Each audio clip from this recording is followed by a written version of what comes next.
বন্ধুরা এখানে দেখেন একটা ডাটাবেস দেওয়া আছে, তো এই ডাটাবেসটাকে আমরা এক্সেলের স্লাইসার নামে একটা অপশন আছে, সেই স্লাইসারে আমরা সেট করব। তো সেই জিনিসটা আমরা কিভাবে করব চলেন দেখাই।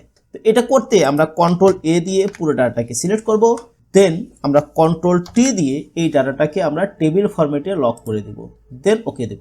ওকে দেওয়ার সাথে সাথেই এরকম এখানে একটা টেবিল ক্রিয়েট হয়ে যাবে। এই অপশন থেকে আমরা এবার যাব ইনসার্টে।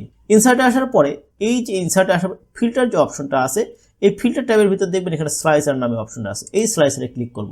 স্লাইসারে ক্লিক করলে এরকম একটা পপ আপ উইন্ডো আসবে। এই পপ আপ উইন্ডো থেকে আমরা আসলে কিসের ফিল্টার চাচ্ছি, যে এইখান থেকে ধরেন আমি এখান থেকে ডিপার্টমেন্ট ওয়াইজ ফিল্টার চাচ্ছি, সো ডিপার্টমেন্টে ক্লিক করে ওকে করে দেবো। ওকে করে দিলে এরকম ডিপার্টমেন্টের আর একটা পপ আপ উইন্ডো আসবে, যেটা দেখতে খুব একটা সুন্দর লাগছে না। সো এটাকে আমরা যদি ফিটিং করতে চাই তাহলে এটাকে আমরা উপরে নিয়ে যাব, দেন এটাকে টেনে আমরা এখানে ছোট করে দেব, দেন এই সাইডটাকে টেনে আমরা এই ডাটাবেজের সাথে মিল করে দেবো। মিল করে দেওয়ার পরে এখানে দেখেন যে এই ড্রপ ডাউন যে লিস্টটা আছে সেটা কিন্তু নিচে নিচে আছে।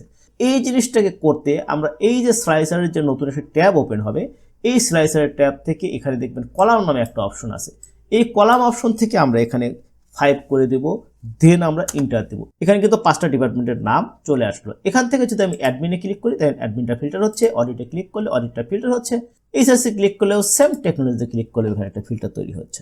তো শিখে গেলেন এক্সেলের স্লাইসারের সুন্দর ব্যবহার।